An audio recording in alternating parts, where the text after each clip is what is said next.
Hey parents, you're listening to the Project Parenthood podcast. I'm your host, Dr. Nanika Coor, clinical psychologist and respectful parenting therapist.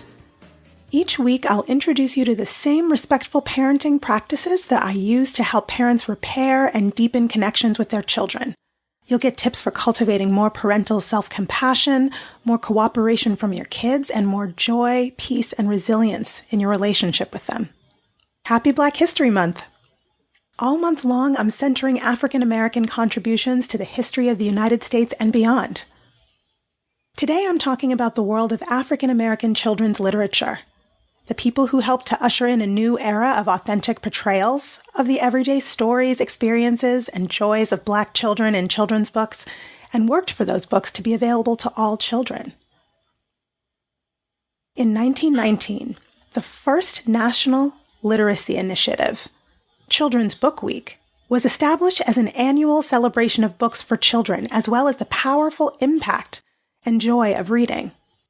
That same year, Macmillan hired the first children's book editor, Louise Seaman Bechtel, to head the first U.S. publishing department exclusively devoted to children's books. However, until the late 19th century, most depictions of Black people in literature for people of any age were sources of ridicule, made up of negative images, caricatures, and harmful stereotypes, and were being consumed by African American children right along with white children. One publication that attempted to counter these damaging images that was written specifically for Black children was the Brownies book, published in 1920 during the Harlem Renaissance. This monthly children's magazine was associated with a quarterly journal called The Crisis, put out by the National Association for the Advancement of Colored People, or the NAACP, edited by author, poet, and educator Jessie Redmond Fawcett and W.E. Du Bois, one of the founders of the NAACP. The Brownies book was created for all children, but especially for Black children, who Du Bois felt should be taught to have pride in their racial history and identity, as well as their ability to achieve great things despite the oppressive society in which they lived. The Brownies book cover was illustrated by prominent Black artists and published stories, games, plays, poetry, current events, literature, music, and biographies of successful Black people, along with the artistry, academic achievements, and queries of Black children who wrote letters to the magazine. With only 24 published issues spanning 2 years, the Brownies book helped launch the genre of African American children's literature.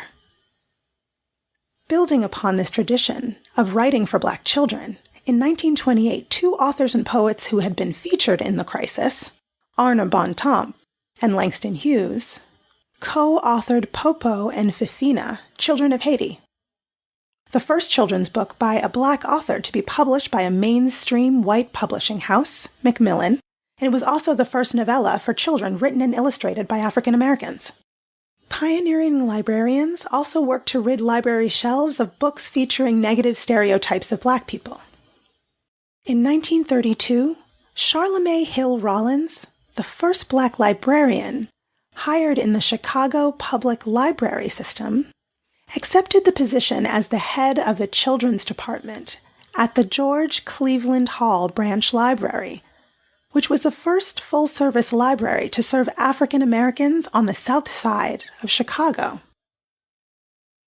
During her 36-year career, she was a staunch advocate of changing the derogatory images and stereotypes of African American life and culture in children's literature.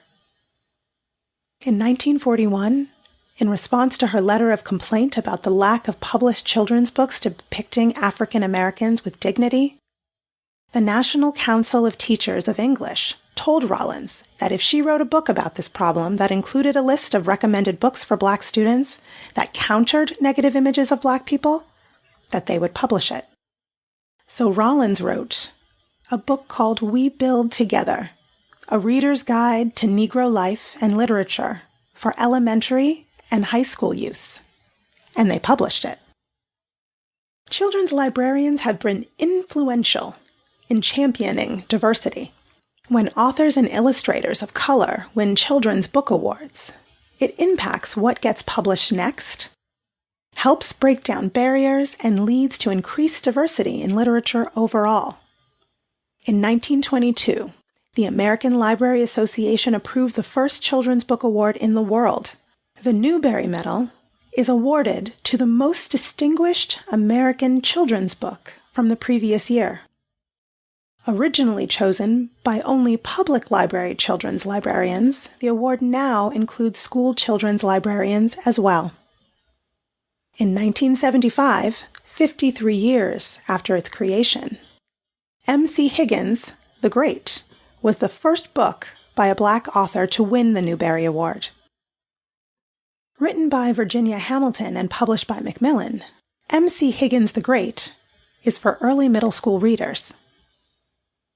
In 1937, Frederick G. Melcher, who had originally proposed the Newbery Medal, suggested that there should be a similar award for artists creating picture books for children, and thus the Caldecott Medal was born.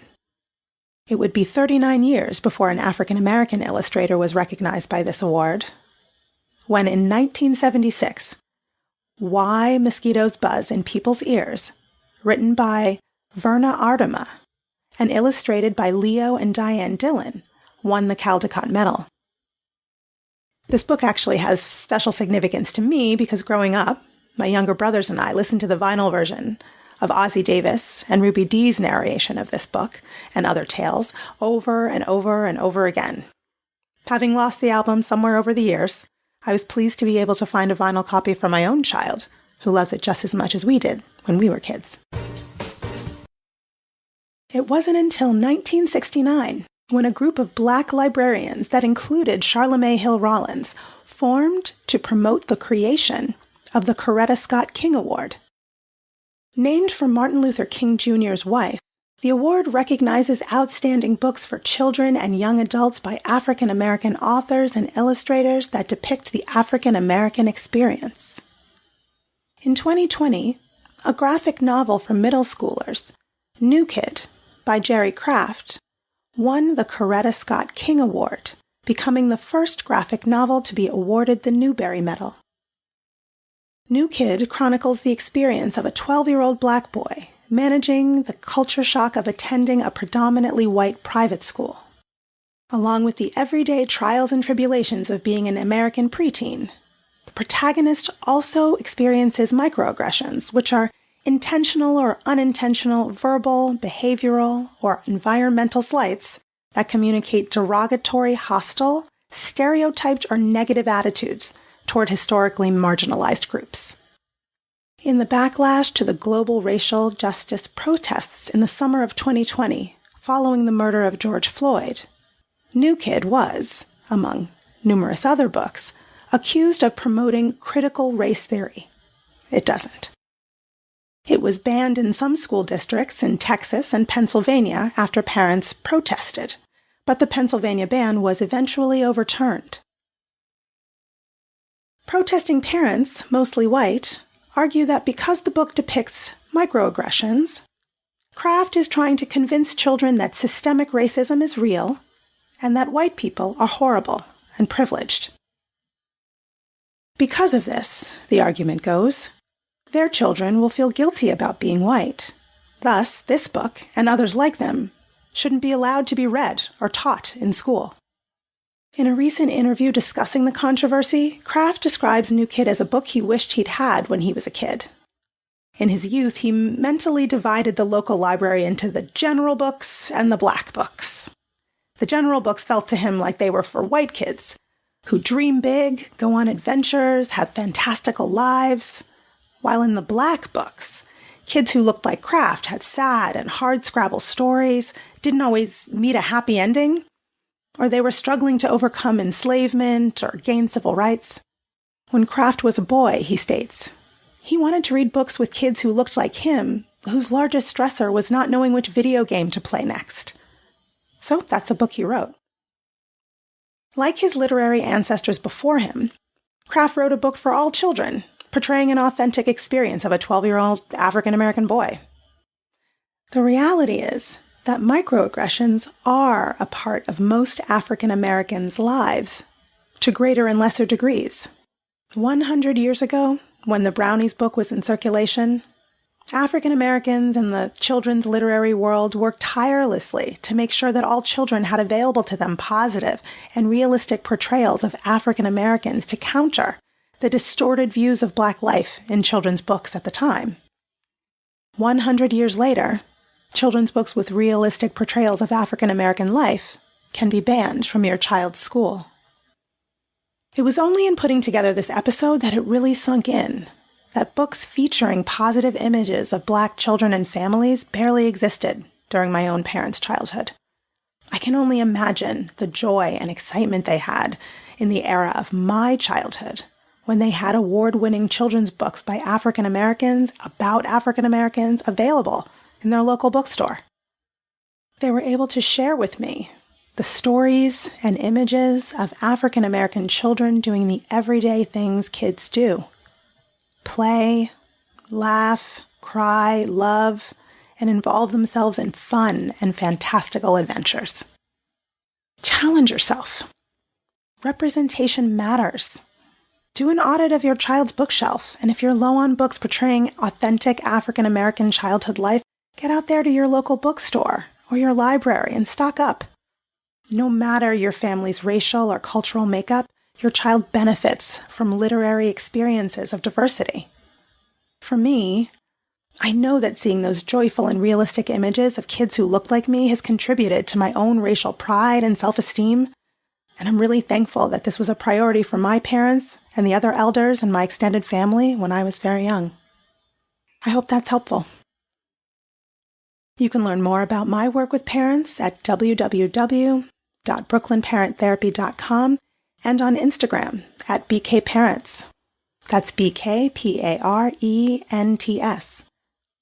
If you have more questions about African American children's literature or any other parenting questions or stories, leave me a message at 646-926-3243. And be sure to let me know if it's okay to use your voice on the show. Or send an email to parenthood@quickanddirtytips.com. And don't forget to subscribe to Project Parenthood on Apple Podcasts, Spotify, or wherever you listen to podcasts. Catch you next week. Project Parenthood is a Quick and Dirty Tips podcast. It's audio engineered by Dan Firebend with script editing by Adam Cecil. Our operations and editorial manager is Michelle Margulies. Our assistant manager is Emily Miller. And our marketing and publicity assistant is Davina Tomlin. That's all for this episode. Thanks so much for listening.